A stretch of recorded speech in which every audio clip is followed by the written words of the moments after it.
Hello, guys. Welcome to another episode of the Commerce Lab by Ecommerce, the place where everything related to Amazon, FBA, private label, and e-commerce. My name is Vincenzo Toscano, founder and CEO of Ecommerce. Today, we bring you another special guest. His name is Steve Simonson, and he's the founder of many well-known companies in the commerce space, such as Empowery, Product Savants, Parsimony, Catalyst 88, and then Awesomers, which is an amazing podcast as well. So Steve has a great reputation when it comes of shipping hundreds of containers globally. So I think he's the perfect person today to discuss the topic, which is going to be how is looking the Amazon and e-commerce in general when it comes to the state and everything that's going on. So let me not delay this further. Steve, it's a pleasure to have you here. How you doing today? I'm well, thank you. Always glad to be here. We had the chance just a couple weeks ago to hang out in London, That's and correct. so it's always fun seeing people in person and press in the flesh. But of course, it's we on this sort of platform we can share and talk to more people at one time. So that's also nice. So thanks for having me, and hopefully I could be helpful. Yeah, 100%. Yeah, for sure. It's a pleasure to have you. And I know the extensive knowledge that you have when it comes to global logistics, e-commerce, and everything that has to do with also supply chain. So I think you're going to be a great asset when it comes to providing us with knowledge and tips around this topic. And I think it's going to for sure provide a lot of insights when it comes to people that are struggling right now with this situation worldwide. So I think before we jump into today's topic, usually like to give to my audience maybe 1 or 2 minutes, just a brief introduction of my guest. So if you can briefly just introduce yourself, how you got started in e-commerce, some of your companies and things like that. So it will be very helpful as well. Yeah. Sure, sure. Well, listen, I'm a older fellow. So I got started a long time ago. My first website was in 1996. My first sale with a secure shopping cart was in 1998. This is back when Amazon was selling just books and DVDs. They hadn't really expanded, and I saw it, and I'm like, gosh, I want to sell something, and I didn't know what to sell. And I had a flooring store at the time, and I said, well, maybe I'll sell um, I think area rugs was my first Yeah. idea. We'll just sell rugs, and that didn't go so easily. So we're like, we'll just sell whatever. It doesn't matter. Shipping's we don't have to make money, right? This is back in the .com glory days. And over time, we learned, oh well, we actually do need to know how much it costs, and we should build systems. And we actually did some interesting things along the way. So we started to learn. So that was my early days in e-commerce. Amazon invited us to join their platform in around 2001, 2002, after the .com bust. By the way, Yeah. people forget Amazon was down 95% I from its know. high, right? They were Nobody believe almost in out of them. money. Yeah, Yeah. and they called them the dot bomb, right? They're on the cover magazines called the dot bomb.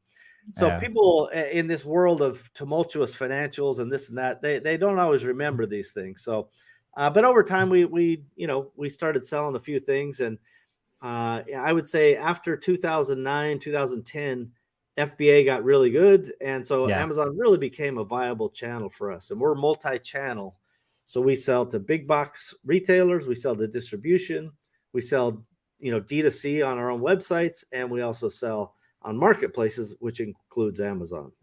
Yeah, that's great. Thank you. Amazing summary. Yeah, I think just the last part that you just mentioned, that you're multi-channel. I bet that this last 2 years been a nightmare for you when it comes to dealing with all the logistics and everything that's going on worldwide. So maybe we can start on that as a first question, which is how have you seen in last 2 years the growth of e-commerce happening worldwide? And what are some of your insights on what happened after the pandemic and everything that affected the growth of e-commerce? Well, first of all, when the pandemic first started, nobody knew exactly what was going to happen. Everybody Yeah. anticipated trouble, right? And Yeah. so um, there were a lot of people that were in a world of uncertainty, myself included, and it did not go great for us in certain parts of the business. Right when we had through one of our distribution partners, we had 6,000 of their stores shut down. So we Wow. sell product to distribution. Distribution sells it to these stores. And when 6,000 of your customers are closed for many months, that's not Yeah. a great vibe. But the Yeah. interesting thing is my partners and myself were like, this is a time to capture market share. When everybody's scared, when everybody's running, we capture market share. And that's comes with quite a bit of risk, as you might Yeah. imagine. Yeah. Uh, and that also began the time where the supply chain just collapsed, right? Everything just fell apart. So I have people in China and Vietnam and India and so forth, and we're a global company, at least from a procurement standpoint, and Yeah. have been in a sales standpoint, but less so this particular moment. And when my people in China are just like locked in their houses, and the factories are completely closed, and we knew there was going to be trouble. So we went in pretty heavy, and like, as the moment you get back up, we got a bunch of POs for you. We're going to be the guys you can count on. And this really creates relationships with those suppliers. They Yeah. know that we're here for the long game. It turns out we were super lucky, because when that inventory shipped finally, and as the cost skyrocketed for freight, Yeah. we were in a pretty good position. So the truth is, we were not immune to any of those problems of supply chain, gaps, increase in shipping. It's all been a nightmare. And the honest truth is, I didn't really deal with the day-to-day operations of that very much at all I say before 2 years ago. Like, I have a really nice team. that's They're amazing. super Yeah. smart. They know way more than me. But 2 years ago, it's like, no, Steve's back on the front lines, because I we have say. to figure out complex. Like, I'm the complex problem solver. When Yeah. you have an impossible problem, you call Steve. And so that's what I've been doing for the last 2 years, is trying to spin that Rubik's cube of supply chain, shipping, the costs, where are things going. I have to try to predict the future, right? Your Yeah. job as a CEO is to anticipate what's happening in the future, and then set strategies to get the best out of that future. Yeah. And it's not easy. And by the way, I'm open to being wrong. The truth is, I just haven't been wrong very much. And this That's is good. this is yeah, that's lucky for me. And it's not that I'm right 100% of the time, but every single kind of point of conflict that I have predicted over the last couple of years has come true, and continues to come true. And so that means that my strategies of moving things out of China, and my ideas of kind of broadening the supply chain base for shipping reasons, and all those things, they continue to be good decisions as of this moment. Maybe tomorrow it changes and it's all a Yeah. failure, but as of right now, we're doing okay because of that. And but I can tell you, it's not static. It will continue to change, and that means we have to continue to think about these things. So that's taken Yeah. really more time than I have. I don't want to spend this much time doing it. I Yeah, have no I can choice. imagine. Yeah, I think at the same time going through this struggle, I also believe that for you and your company is gonna provide some kind of also benefit in the long term, because for sure you're now designing SOPs, your team is understanding how to easily adapt to all the situations that are happening. And I think with the fast growth we are seeing in e-commerce, you're gonna be in a much better position right now, because you have built those systems compared to business that haven't really adapted yet and are really trying to catch up with the commerce growth that is happening worldwide, right? Well, we do have that benefit of experience, and the benefit of systems and people. Yeah. This is ultimately that's an advantage until it isn't an advantage, right? Yeah. So when you have a bunch of your customers that are out of business, you're still paying a bunch of people, right? You Yeah. still have a bunch of inventory. There Yeah. are Yeah. aspects of it that kind of ebb and flow, but the truth is, we're just like anybody else. We're fighting for survival, right? It doesn't Yeah. matter how many containers you do, or how many dollars you do. If you are not positioned for that long haul, you're fighting for survival. And Amazon talks about that all the time with their day one strategy. Yeah. They know that if they get complacent, if they get comfortable, somebody's going to beat them. And Yeah. we're we have a high degree of paranoia, I suppose, and we don't want to be on the battlefield with a competitor and have them beat us. So we got to get good and get tight now. Yeah. That's a great advice for sure. You also touch on an important topic, and something that is within your strategies right now, that you are talking about, you right now moving your operations outside of China in this instance. So can you briefly just touch on that and how you see this shift happening when it comes to supply chain moving out of China, and which countries you see that transition going into, with what everything is happening right now worldwide? Yeah.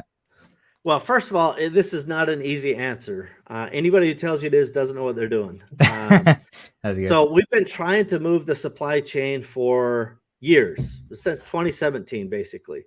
The moment the Trump tariffs, that's what we call them, started Yeah. being put in place, that became a big obstacle. And it's not just us, right? Our competition started to move stuff. And so if they pay 25% less for their cost of goods than we do out of China, we better pay attention to that. So over the course of the last several years, we've been able to move roughly 60% out of China, but not all to the places that people would expect. Some of it's gone to the US, some of it's gone to Germany, some of it's gone to Vietnam. Honestly, Vietnam has been one of our biggest strategic wins. If we didn't have Vietnam right now, we would be in serious trouble. Wow. We also use Malaysia. We use, to a lesser extent, Cambodia and Thailand, India as well. India is a rising star. Yeah. We would like to do more in Mexico. There are some complications with Mexico, I see. vis-a-vis cartel problems and Yeah. raw materials problems. Like if you go to Mexico and they're still getting the raw materials from China, you're not really completely solving the problem. So the other thing I would just let people know, everything they think in general, this is a general statement, so there's exceptions to this rule, but for the most part, the general mindset of what is happening in China, all the things they believe and know about China, I put "no" in quotes, by the way. Yeah. No. Yeah. It's completely wrong, right? Everybody thinks that China is rising because they have so many people. Nope, China's running out of people. Even though they still have, probably over 1 billion people, their population probably peaked back in 2004, 2005, and is just on a steady decline. Yeah. Since I started going to China, cost of labor is up 12x. So people think a lot of people, that's no longer a low cost advantage for China, which means they got to get good at automation. They got to get good at other things. They also don't have enough power. So, as power is being rationed, in various times, that's not awesome. There are some political issues at stake here, geopolitical issues between countries that are not fully predictable and cause uncertainty, which causes people to kind of move out of China. So there's a lot of foreign companies moving out of China. There are many other things, when it comes to education, when it comes to wealth, all the things that we think about China, not all of them are true. In fact, most of them are not just different than you think. Many cases, they're the opposite of what you think. And these are, listen, I don't want this to be the case. I'm just observing it is the case. I wish everything was like it was back in 2019, where everybody's just kind of going along in happy Alibaba, ignorance. China, everything easy. Super easy. Yeah, hit the easy button. But that's just not the way it's going to be. So we got to get better, faster, smarter. And it really is a fight for survival. It doesn't mean China's out of business. It just means the method of the future will not always be Alibaba. I will still start in China because they have everything. But as I prove a product, I will try to figure out where strategically I can get raw materials, labor, and energy for production on an ongoing, sustainable, large-scale basis, to the extent that is the mission of that particular brand or product. Yeah, for sure. I think you also mentioned something very interesting, which is the raw material thing, because I think it's also important to mention here that regardless of the potential of a country for manufacturing capabilities, if the raw materials are not hitting the country when it comes to imports, there's nothing you can do. So I think it's also interesting, because I think you also briefly touched on that when you were here in London, how the raw materials geolocation is going to be key when it comes to choosing your future manufacturers, right? And the perspective. For sure. Yeah. So, the crazy situation in Ukraine, where Russia decides they're going to just go in, and they call it a special military operation. Other people who have brains call it a war. And they've disrupted all kinds of raw materials, all kinds of metals, and all kinds of food stuffs. And all of that's going to have a problem 6 months, 9 months from now. In the winter, there will be serious food shortage. Iran's already rioting because of food prices increasing. This will be a hard-hitting reality across the Middle East and the subcontinent of Africa as well. And like most of us in Western nations, we're kind of insulated. We won't have that food shortage. So it's hard for us to recognize the severity of it. But when you have a country, let's just say the Congo, excuse me, if they run short of food, they're a lot less likely to go mine lithium or to go mine platinum or some of the other things. We've already sanctioned away all of Russia's output and largely dismembered the Ukrainian outputs. And all of this is connected. So I'm not trying to be Chicken Little, but I see the bridge is out ahead, right? And instead of sending people with the green light over the bridge, it's like, hey, maybe we pump the brakes a little bit. Let's find some alternate routes and let's get smart, tight, and fast right now. For sure. Yeah. And you also mentioned now everything that has to do with pricing increase, which is happening worldwide. And I'm sure you can also share with us some insights when it comes to how you're seeing this inflation that is definitely happening worldwide, some countries worse than other, and how this impacting e-commerce and customer behavior. Because for sure, I think there's definitely something happening there, and how you see this basically in the long term contributing to the growth of the e-commerce in the long term. Yeah. So the truth is there's going to be a slowdown of growth in e-commerce. But e-commerce is still probably the best place to be. If you don't have an oil well, then e-commerce is probably the best place to be, right? And so the growth will slow. In actual unit sales, e-commerce is down year over year, which is not ideal, right? We're used to 20, 30% growth. And if you're actually down in terms of real units, although dollar-wise you're up because of inflation, this sends mixed signals, and customers are not stupid, right? I think politicians assume we're all stupid. I literally just spent the most amount of money I've ever spent filling up my gas tank yesterday. The highest I've ever spent ever. And I'm not really looking for my next meal. The guy who's looking for his next meal and has a car that's broken down and, has all these problems, these are massive, massive impacts. So, anybody who doesn't expect a recession in the United States and the broader Western world is just not paying attention.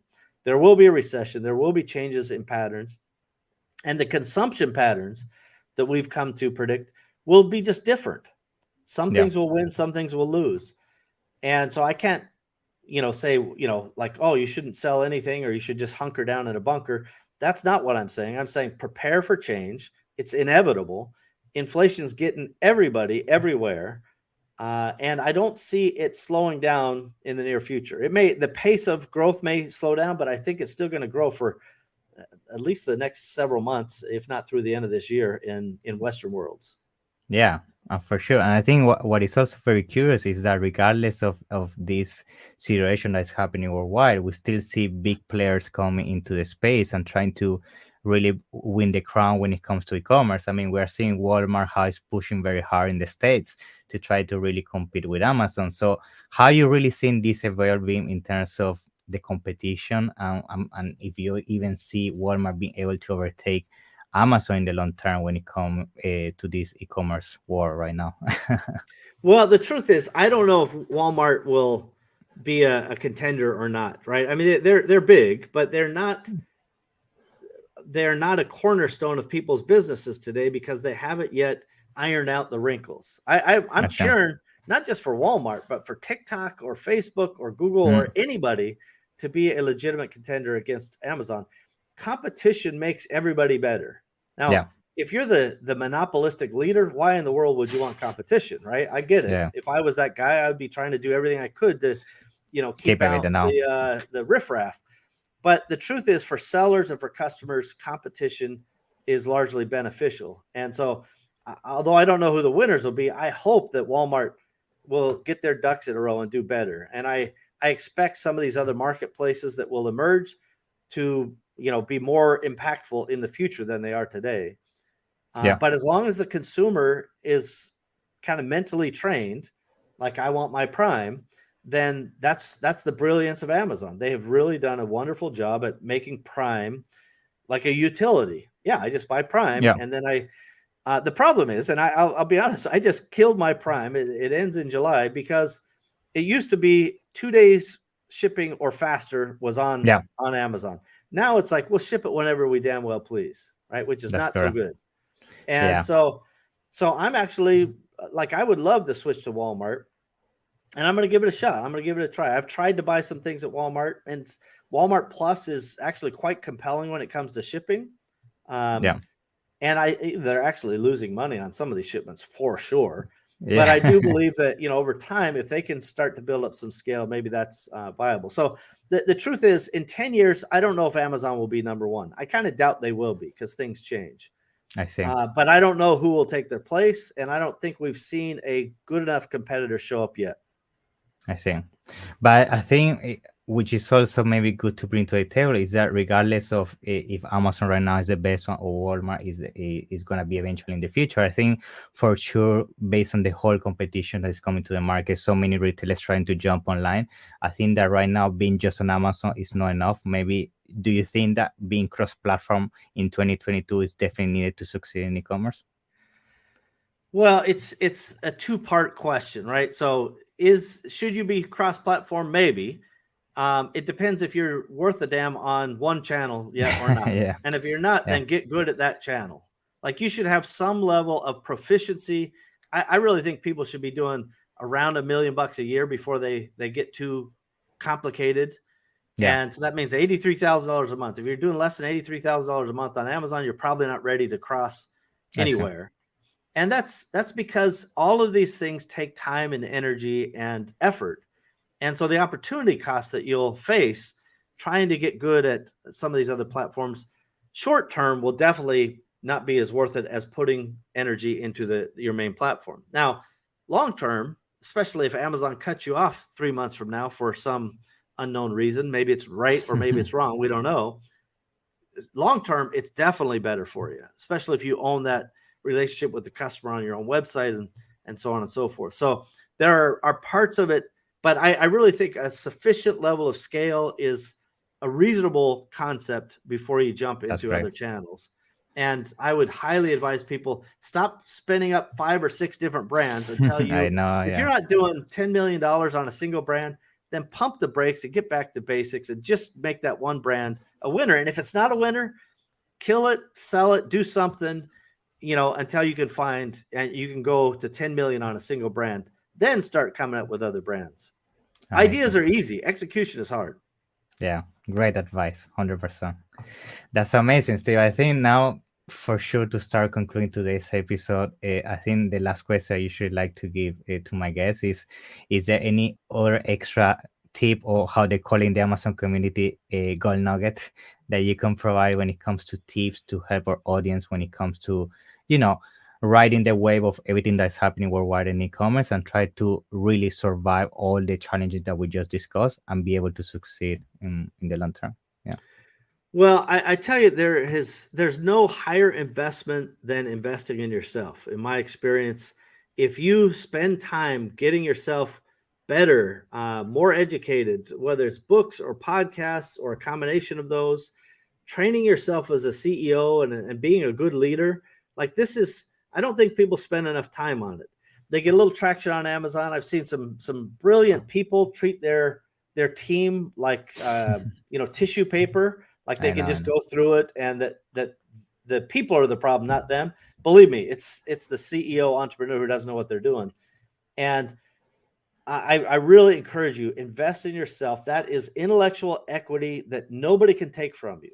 And it works on every business you do. No matter how fast or slow that business grows, that intellectual equity compounds over time.